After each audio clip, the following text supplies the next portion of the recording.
And we're live. Welcome to the Lakers Late Night Podcast. I am Anthony Irwin. We broadened the scope tonight. We are joined here by Mark Gonzalez of Fear LA.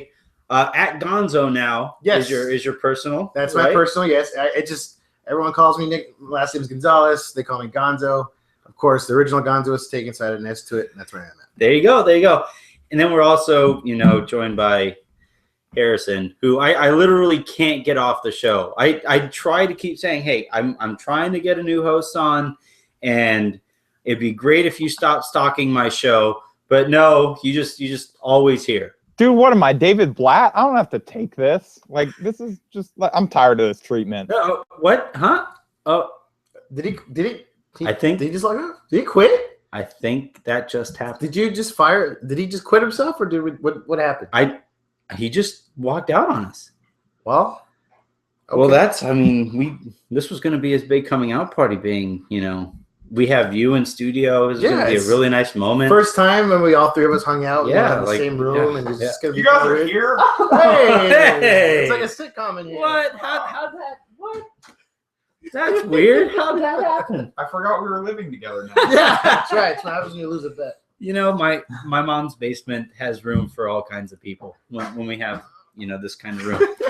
All right, so here we are. We are the Lakers Late Night Podcast that's going live. This is a very first time. Anybody who's watched the show, is the first time we've ever had Mark on the show. It is. Haven't talked to him since the old Lakers Outsiders days. And this is obviously the first time Harrison and I have been in the same room for the show. It's so it's weird. You're like right. Yeah, you can touch it. This is awkward. So I keep touching it. All right. So I guess we'll get down to a game that happened tonight. The Lakers wind up losing to the San Antonio Spurs, 95-108. Not really much you can say about the actual game itself, right? The box score looks a lot closer than it actually was. Garbage time was kind to the Lakers tonight. Yes. But I guess we'll start here. From your standpoint, what has rooting for the Lakers been this year? Oof. Brutal, I believe the word is the best word to describe. Hard to watch. It's like, I don't know. It's been a little rough. I mean, Fear LA tweeting from there. I'm supposed to be tweeting from every game, but usually, when I'm watching the game, it's just on mute and just in dark silence and just a little depressing. But it's been rough, man. It's been really rough, and I don't know. We mentioned this earlier, or we talked about the old draft pick this year, but I'm kind of on Team Tank. I'm for it. I was on it last year. Why not? If you're gonna suck, suck a lot and suck good at it, which Byron's great at it. So phrasing. There you go. The 805's kicking in. And so that's where I'm at. Yeah, I guess I can't really blame that. If you're going to do anything, go at it full bore and just suck to high heavens. With this Lakers season, though, I mean, I had, we had Dave Schilling on the Lakers Lounge podcast that we had a couple weeks ago. And it was, he made the point that rooting for Kobe this year is just, it sucks. It's not fun, because even the good moments, you're like, yeah, it's like a mere glimmer, and he's gonna heat check and make it look like an idiot the next play. It's kind of genius for the Lakers organization, because it's like they know it's gonna suck, but hey, this is Kobe's farewell tour, so it's like you're just sweeping all the crap that fell from your shoe under the rug, and you're going, hey, look, it's Kobe's farewell tour, and that's how they're selling it, and they're making way more money probably than last year. And I think last year, like one of the still top sports teams that actually have like some type of they made more money than Forbes rated them the second most valuable franchise in the NBA at $2.7 billion this week. There you go. Go, Kobe! Shoot as many as you can. Go, Ben Simmons. Have you win 10 for Ben? Wait, is that what? Oh yeah, are we still doing that hashtag? Well, we're at 9, so it still works. It's mathematically possible. We're on track. So have you gotten that vibe then? Because what was interesting tonight is, and this is something that we were talking about in the middle of the game, is you had this juxtaposition of Kobe Bryant and Tim Duncan, and you have the Lakers and the Spurs, and the stuff show that the Lakers have become, and this epitome of success in the NBA that is the San Antonio Spurs. Have you caught that vibe at all, or am I just sitting here wallowing in my alcohol-soaked misery? It turns out that if your aging franchise player takes a lot less than their full value, to say nothing of that being right or wrong, but is able to still play effective defense late into his 30s, takes a lot less money, like I said, and is willing to accept a far reduced role, that's actually can be good for your team. Yeah. Unless this was the plan. I still feel like this was just the game of chess that Jimmy Buss is trying to play. I still think everything's well crafted. It's like, I don't know. As a pro wrestling fan, to me, everything's booked. So everything's fake. There's always something behind it. I think this is just I think it was strategy based, and I think they just figured this out. Maybe if we just suck really bad, but make it look like we didn't know what we're doing by having a cool coach, maybe we'll do that with. I don't know. It's me. This is the first time we'll get Byron Magic Scott Johnson cool. we'll get Magic Johnson off our back. There you go. Oh man, that'd be nice one time for Byron to just tweet out, I don't think Byron is a very good basketball. No. But that's never happening. He'll delete it and be like, sorry, I got hacked. Like, that's what he would have done. So one thing that we were talking about in the middle of the game was how, you watch, because Kobe and Duncan, again, those are they're head and shoulders the two best players of their generation, right? I don't think that's even a question. Now, which way you lean between the two, that's always polarizing. You have more of the basketball purists who say Duncan because, like you said, he took less to make that work. And then the style of play that the Spurs play is just, more Hoosiers driven. Yeah. Right. And then with Kobe, you have more of the machismo, former Michael Jackson kind of thing going on there. But Jordan. No, he meant he said Michael Jackson. But all right. So we got you have like I said, there's that interesting dynamic when anytime you see Kobe and Duncan take the court, and you have Duncan, who is could easily make an all defensive team this year. Yeah. Right. I think he's going to. He's been insanely good on defense, and Kobe is not. And to be bad at something requires you to do it. That's a fair point too. That's a fair point too. Kobe, I like to rate Kobe as a not applicable on defense. Incomplete. So you got and so much of this and the story throughout this year for those who pay really close attention is Kobe might be playing way too many minutes. And to me, what's interesting or not interesting or depressing, whichever adjective you choose to use with it, is Kobe is playing 30 minutes a game for a team that has 9 wins currently. There's no chance of making the playoffs. And Duncan's minutes are being managed intelligently on the second best team in the NBA. Possibly even the best if you really go along with the stats. So what do you think is going on there? Is it just the Lakers being idiots, or? I mean, for this particular season, we've been sucking for last 3 years, 4 years, maybe. No, wait, 2011, 12. So, 12. Well, 3 years that they've been really bad, and then there was the nightmare team that was supposed to be the dream team. This should be fun. The team that shall not be named. Yeah, I still feel like this year this is what I feel. I feel Jimmy's going, you know what, we'll play your game. So we'll play by the way how things are ran now. LA used to be the destination. Everyone wanted to be on the Lakers. That was the whole mindset. That's the way how they pitched. No one's coming to the Lakers, so I feel like it's just all right. Well, let's just play by their rules. And this is kind of like, I don't know. I still feel like they're doing what the Sixers are doing, but the Lakers are just really good at doing it because they make it seem without they're doing it in a different way. Yeah, without making without the the 76. I think their motto is trust the process. Mm-hmm. What more? How is it more obvious? Then they know what they're doing. We all know what they're doing. As the Lakers, I feel like they can't trust the process. No, we're supposed to win championships every year. They're on the Kobe system. The Kobe system. Yeah, exactly. Keep buying more merch. Trust the system. Trust the Kobe system. Trust the process. Trust the system. What do you think of Kobe averaging 32 minutes a game? We're on the Kobe system. Just trust the Kobe system. You're welcome. You're welcome. There you go. There you go. Free commercial. So I don't know. To be honest, I feel like Jimmy's just going, let's just try to get as many draft picks as we can. Top 5, top 10 draft picks, whatever we get for the next couple of years. I feel like this has been a plan for years. It just last year it seemed like a little bit. I don't know. I just don't feel it's an accident that we got Julius. I don't think it's an accident that we got DAngelo. Mm-hmm. And I feel they're doing it again. I know we talked about draft picks for next year, and I think we mentioned something about if we don't get it this year, next year ours is protected, I believe, or we get to keep it, I believe, or something like that. So I feel that's what's aimed for. I don't know. Like I said, I watch a lot of conspiracy videos. I'm not saying the chemtrails, but I'm pretty sure this is Team Tank going on once again. So that's me. Speaking of tanking, my dog very nearly tanked this. Yeah, when you saw me do this is the perils of live TV. We're trying to keep this dog from knocking the mic over. Callie was all about showing up on camera here, and that happened. That freaked us the hell out.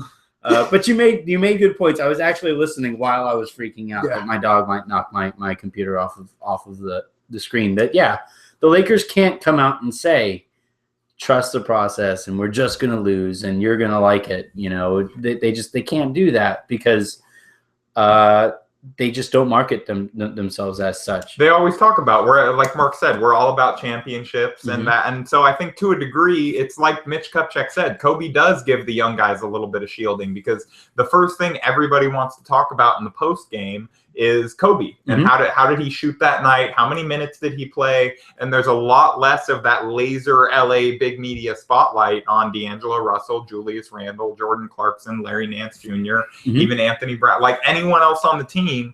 There's a lot less attention paid to them because of Kobe. So from that perspective, I think they knew that they weren't necessarily going to be the greatest. They knew that they didn't have a whole lot of available targets that they were going to attract if they gave Kobe, say, $4 million less a year. Yeah. Because realistically, how much of a pay cut was he going to be willing to take? Probably not much. So they paid him the money. They sucked for a couple of years. They built up some draft picks, and then now he's on his way out, and they have a nice young core to build around. And they keep talking about the future.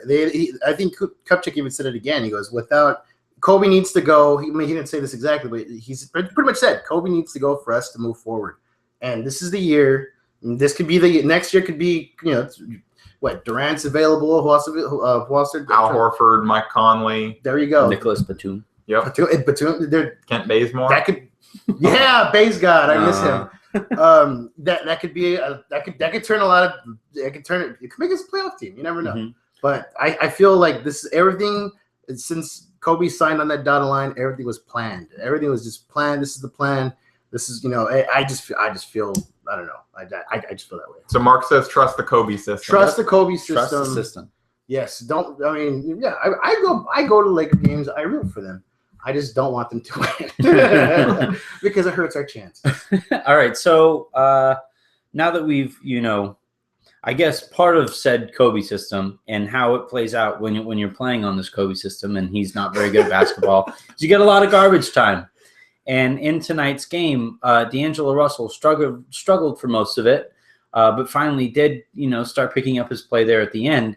And we think that it had a lot to do with Ryan Kelly / Netanyahu getting hit in the nose and having to exit the game, paving the way for Tarek Black to make his way onto the court. And again, there's a chemistry that goes on there. Well, first of all, hopefully Ryan's okay. But second of all, I thought you were going to say, first of all, I do not stand by that joke. But I feel like that should be just a podcast like that standard. I don't stand by any of his jokes.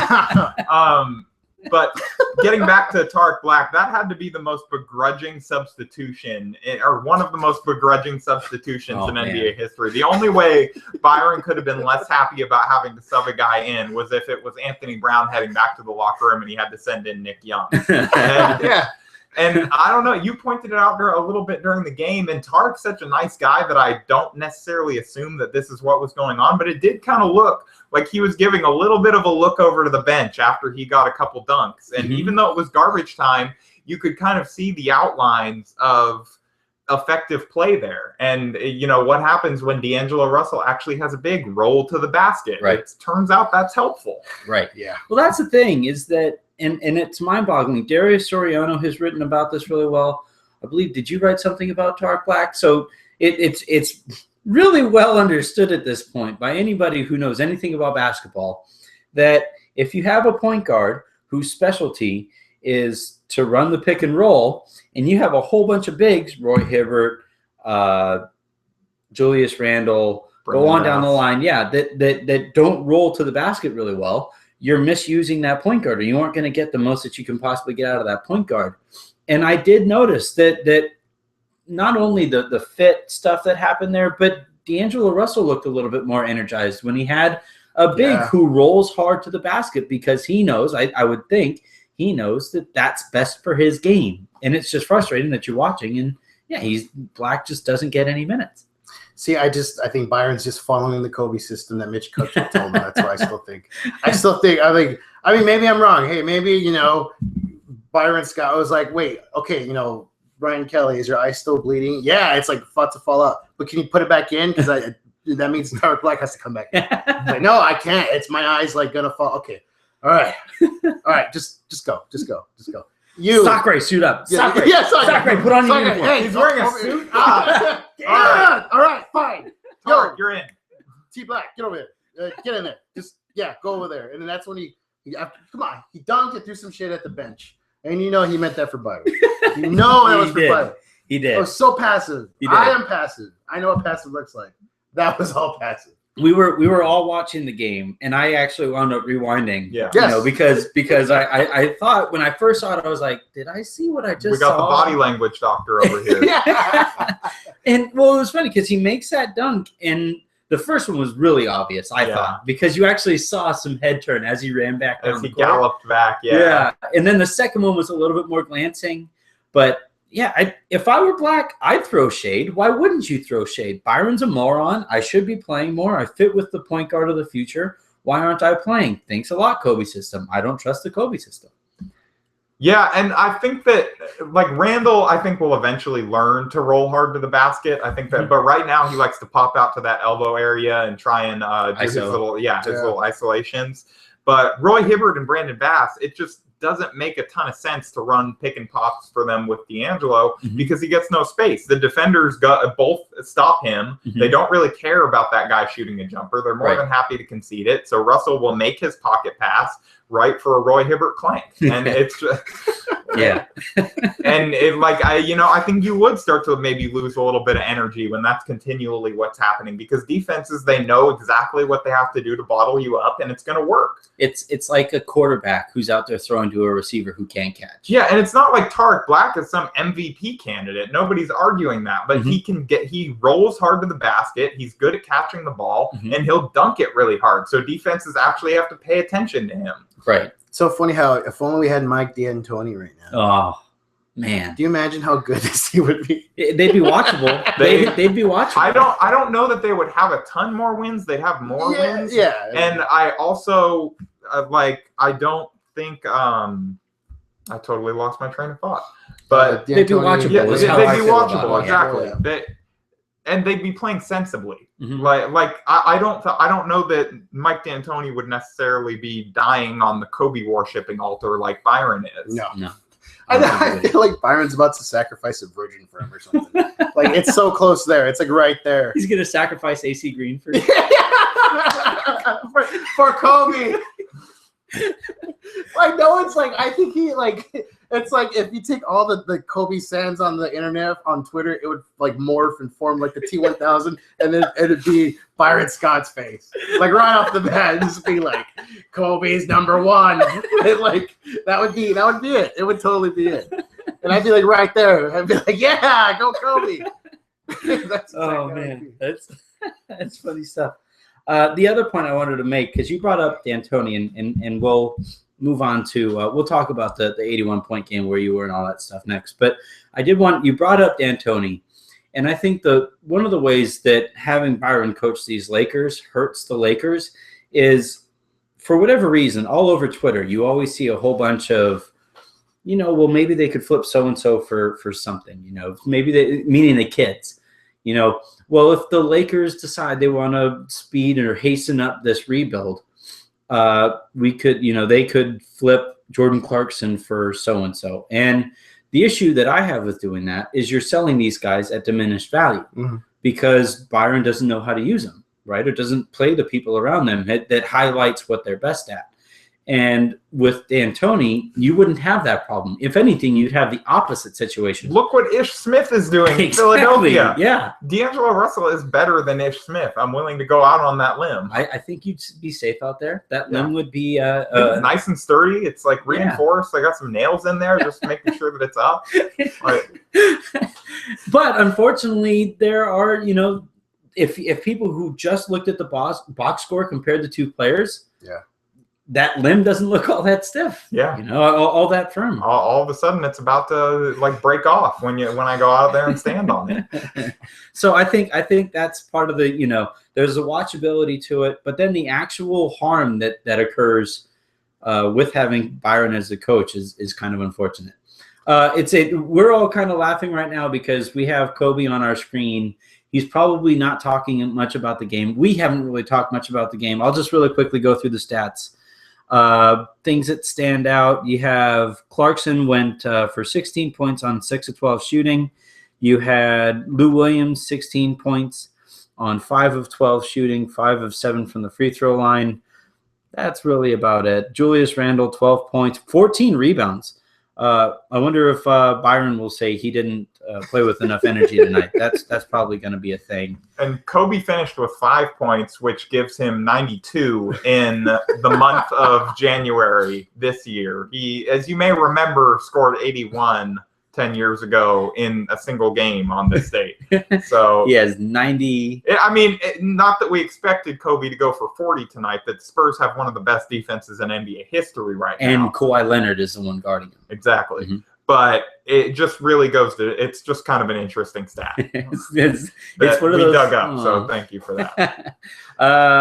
Russell finishes with 18 points, 3 assists. So, yeah, pretty run-of-the-mill stats. Like I said, the game itself was pretty boring. Yeah, Russell was a little sloppy with his passing tonight. Mm-hmm. How many turnovers did he finish with? Was it 3 or 4? 3. It was 3 turnovers. Yeah, he was. So he didn't have any in the fourth quarter then, but which again he was playing with somebody who works. Yeah, weird. It's weird how that happens.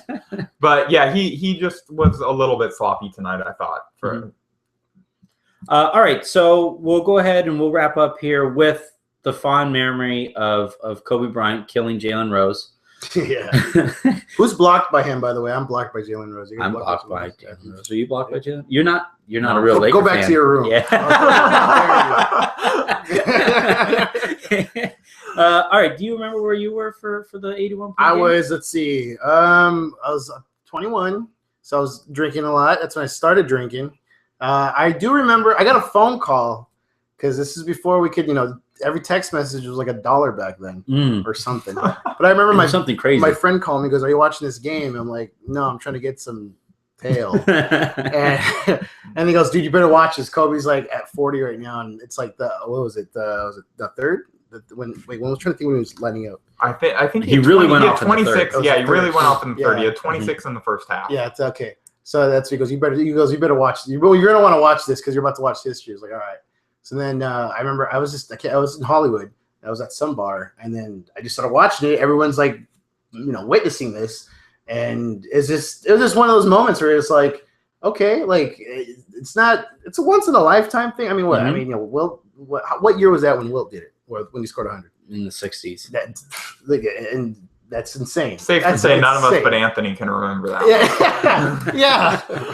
I don't know that, but I mean, it's insane. I just thinking about it and just kind of No other player's been able to do that. I mean, who's come close with 60 points? I mean, is that I think closest? Carmelo is the Carmelo did closest. 60? Since Kobe's done it, I think Carmelo scored 62, and that's the closest anyone's come. And that's the closest. And that was what, last season or 2 seasons It was. ago? I don't remember what It was season it something like was. Last season, I think. Yeah. I mean, so it's one of those things where it's just, it's an act of God, and that God is Kobe Bryant. You're welcome. You're welcome. You're welcome. All right. I believe we went over this in the podcast that aired today with Matt Vazine. Yeah. But I was just at home, really, I believe, just kind of watching, and all of a sudden you look up and, wow, he has 50. Holy crap, he has 60. What the heck? He has 70 points, and it just kind of kept. It sounds like you're repeating you're repeating Devin George's account of the game. Oh, really? And that was pretty much what they were talking about. They're like, yeah, we kept looking up at the scoreboard, and it's almost like you start to think it's broken. Interesting. And I'm playing completely off of memory right now, but I do believe after Kobe scored 81 points that game, he wore some weird turtleneck thing. Somebody look this up because he's doing his press conference right now in a weird turtleneck thing, and I wonder if that was done on purpose. Interesting. The turtleneck under the suit jacket is an interesting sartorial choice. I will say that. That is, yeah. So that happened. Kobe, I do wonder. Going Westbrook tonight. it's like you can't tell how cold he is. He looks like an actual turtle. I was gonna say that he looks like a turtle because his shoulders are kind of like this, so it's like a shell. Yeah. It's like, yeah. All right. On that note, we'll go ahead and get out of here before the Lakers actually break down our door for talking negatively about Kobe. We're all in the same spot too, so they could actually knock down the door and end everything if they wanted to. Come with the SWAT team. This was fun. This was really cool. First time Harrison and I were able to do a show together, and Mark, we didn't even plan this. We just said like, hey, you want to come over and whatever, and then you reminded us, hey, there's a Laker game. So we just happened to be all in the same place at the same time. It's always good to remember to know that you remember your contractual obligation. I could tell you just keep a calendar. Never mind. So for those who were wondering, Harrison is also my agent. So that's good to that, True. It means I get 10%. There you go. There it is. All right, guys. This was like I said, this was a lot of fun. This was Lakers Late Night. This was Mark Gonzalez of Fear LA, stand-up comedian. If he's ever in your city, you got to make sure you guys go out and see him. Don't bring your kids, but it's really no, don't do that. Unless if you do, leave them in the car, of course. But that's with the heater on. With the heater on, window cracked about that much. Don't want them escaping. Follow me on Twitter at Gonzo with an S before the Z, and that's pretty much where I'm at. All right, and Harrison, thank you very much. There weren't very many viewers, that were live when all that was going on. But if you're watching right now, go ahead and rewind it and go back to the beginning there. We got a nice little stand-up comedy act for you, right? Right the first couple, 30 seconds to a minute. I'm just holding back my tears, that's all. I'm just trying to hold it back. All right, everybody. Go Lakers. Make sure you check out the Lakers Lounge from earlier today. This will be on iTunes tomorrow morning. And we will talk to you guys again next time the Lakers play. Again, I'm terrible at this. It's tomorrow night against the Portland Trail Blazers, 7:30 on Time Warner Cable Sportsnet. I just found out that I have to work again tomorrow. So I'll talk to everybody tomorrow.